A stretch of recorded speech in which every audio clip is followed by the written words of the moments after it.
वज़ीर आज़म शहबाज शरीफ की सरबराही में हुकूमती टीम और पीपल्स पार्टी विच में मुलाकात। नून लीग पीपल्स पार्टी जूं बजट तजवीज़ूं कबूल करे वरितियूं। पीपी में बजट में नून लीग जूं केतिरनि तजवीज़ुनि ते रासपो ज़ाहिर कयो। बिलावल भुट्टो ज़रदारी पीपी वफ़द जे क़यादत करे रहियो हो। मुलाकात में वफ़ाक़ी बजट समेत ॿियनि अहम मामलनि ते ॻाल्हियूं। मुलाकात में आज़ाद कश्मीर की सियासी ऐं अमन अमान की सूरत हाल ते ॻाल्हियूं।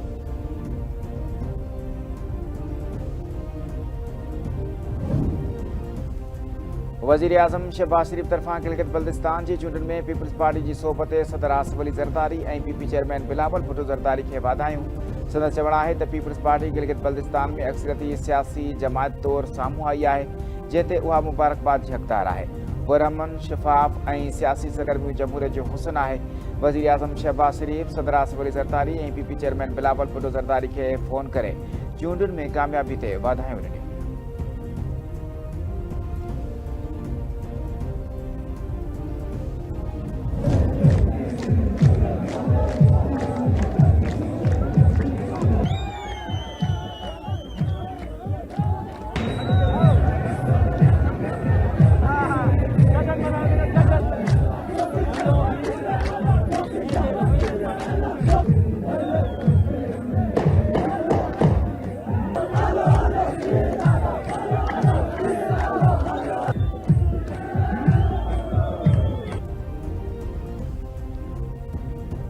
गिलगित बल्तिस्तान की चूंडनि में पीपल्स पार्टी मैदान मारे वरितो। गिलगित बल्तिस्तान कानून साज़ असेंबली के 24 सीटुनि मां 19 सीटुनि जा नतीजा मुकम्मल।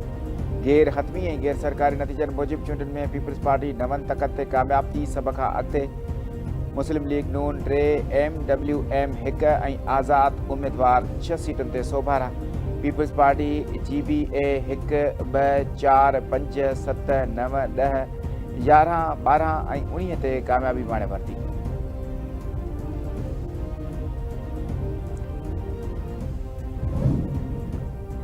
गिलगित बल्तिस्तान में तीरन की बरसात हली है। गिलगित में पीपल्स पार्टी बड़ी जमायत बणिजी उभरी रही है। पीपल्स पार्टी के चेयरमैन बिलावल भुट्टो ज़रदारी जो सोशल मीडिया ते बयान। संदसि चवणु आहे त हू गिलगित बल्तिस्तान में हुकूमत ठाहिण की कोशिश कंदा। हू अवाम के एतमाद करण ते संदन थोराइतो आहे। जियालनि खे कामयाबी ते मुबारकबाद पेश करियां थो।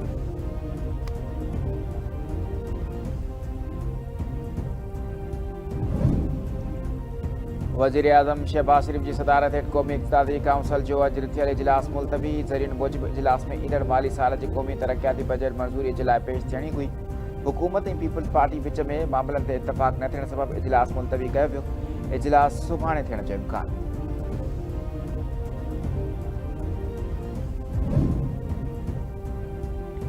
ईरानी परॾेही तर्जुमान इस्माइल बकाई चयो आहे त इसराइल अमरीकी इजाज़त बिना खिते में का बि हरकत नथो करे सघे। गुज़िरियल 24 कलाकनि दौरान जेको कुछ भी थियो उन जो ज़िम्मेवार अमरीका है। मौजूदा भञकड़े की सीधी रीत ज़िम्मेवारी अमरीका ते लागू थिए थी। इसराइली कदमनि खे अमरीकी पॉलिसियुनि खां धार नथो करे सघिजे। ईरानी फ़ौज सऊदी अरब ते को बि हमलो नाहे कयो। पाकिस्तानी टहकड़ी ज़रिए अमरीका सां ॻाल्हियुनि जो सिलसिलो जारी आहे।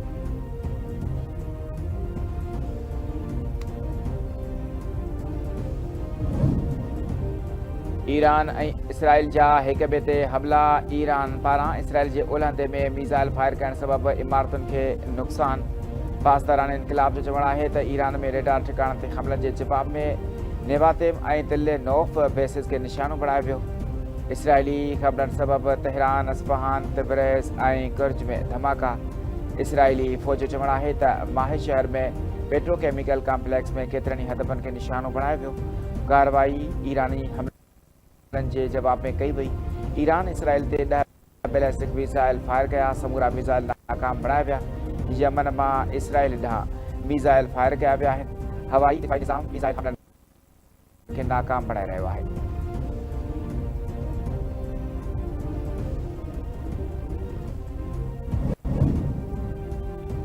पासदारान इनकलाब जो चवणु आहे त अॻ में ख़बरदार कयो हो त लबनान ते हमला बर्दाश्त न कया वेंदा। जंगबंदी में सभिनी हदनि ते हमला रोकण जो तय थियो हुयो। इसराइल लबनान में हमला रोकण वारी शर्त ते अमल नाहे कयो।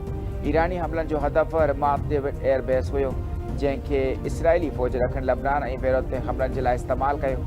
लबनान और ईरानी बेटनि ते हमला करे इसराइल और अमरीका लाॻीतो जंगबंदी की भञकड़ी करे रहिया आहिनि। सिलसिलो न रुकियो त खिते में अमरीकी और इसराइली हदफनि के निशानो बणायो वेंदो।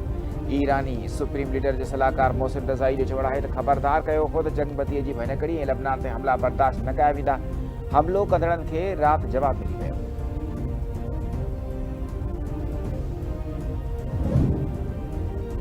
इसराइल खे मना करण बावजूदि ईरान ते हमला। अमरीकी सदर ट्रंप जो चवणु हुयो त नेतन्याहू वटि ईरान सां मुआहिदो क़बूल करण खां सवाइ ॿी का बाह न आहे। ईरान खे मशवरो ॾींदो त अवां मीज़ाइल फायर कया, बसि एतिरो ई काफ़ी आहे। उमेद आहे त इसराइल जवाबी हमलो न कंदो। नेतन्याहू जवाबी हमलो कंदो त इहो सिलसिलो साॻी तरह हलंदो रहंदो। ईरान ॻाल्हियुनि जी मेज़ ते वापसि अची ऐं मुआहिदो करे। ईरान सां क़तई मुआहिदे जे वेझो आहिनि। सूमर, अंगारो या अरबा ते मुआहिदे ते सही थियणी हुई ऐं हाणे ही सभु थी वियो।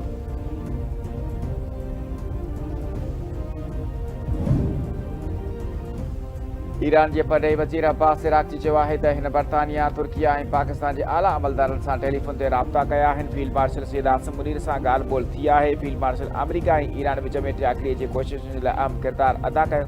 हिन बर्तानिया, तुर्किया, कतरी ऐं फ्रांस जे परॾेही वज़ीरनि सां बि टेलीफोन ते राब्तो कयो। राब्तनि दौरान खिते में मौजूदु सूरत हाल ऐं वधंदड़ छिकटाइण ते ख़्यालनि जी ॾेवट कई वई। लबनान जे महाज़ ते इसराइल तरफ़ां जंगबंदी जे बार बार भञकड़ियुनि ख़िलाफ़ हवाले सां ईरान जो मौक़िफ़ रखियो।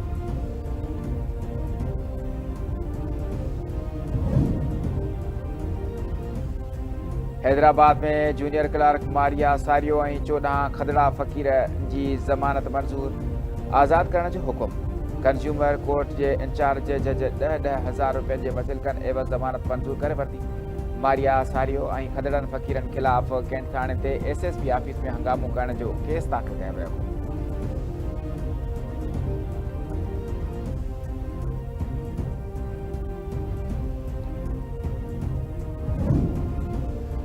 मदे जी भरिसां ॻोठ दड़ो में मुबिजना घरू मामले तां गोरहारी औरत क़तल। सायरा कंदर जो लाश अस्पताल मुंतक़िल। मक़तूला जी मासी जो चवणु आहे त न्याणीअ ते सदस्य मुड़ुसु अताउल्ला कंदर तशदुद कंदो हुयो।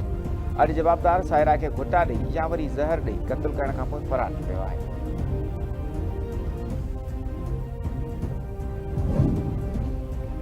घोटकी में इज्तमाही लजालुट जो शिकार थियल नारी हूरा चाचड़ जो 164 जो बयान रिकॉर्ड। पुलिस जवाबदार ज़मीर चाचड़ ऐं अमीर चाचड़ खे अदालत में पेश कयो।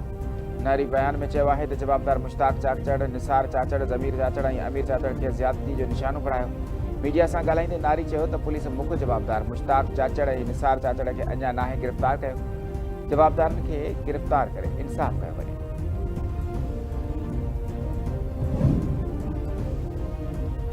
तलहार जे वार्ड नंबर 1 मां 9 महीननि जे पुट समेत अगवा चाढ़ायल औरत पाण मुरादो थाणे ते पेश। अगवा जो इल्ज़ाम कूड़ो करार। मुड़ुस ते तशदुद जो इल्ज़ाम। पुलिस अगवा केस में नामज़द ॿिनि जवाबदारनि हनीफ लुंड ऐं अली नवाज़ माछी खे गिरफ़्तार करे लाकअप करे छॾियो। अज़ीमा हाजाणू जो चवणु आहे त मूंखे कंहिं बि अगवा नाहे कयो। मुड़ुस तशदुद कंदो आहे। कावड़ जी मासी जे घर हैदराबाद वई हुयसि। ॿियो वटि वञणु चाहियां थी।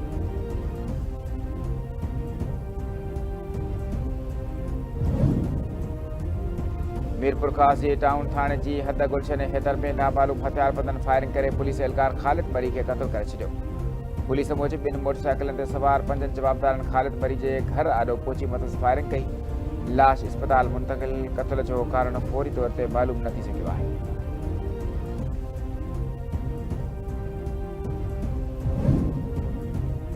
ऐं सिंध जे अक्सर ज़िलनि में अॼु खां 12 जून ताईं गर्मीअ जी शदीद लहर जो इम्कान। मौसमियात खाते मूजिबि कराची में मौसम गरम ऐं गर्मीपद 42 डिग्री सेंटीग्रेड ताईं पहुची सघे थो।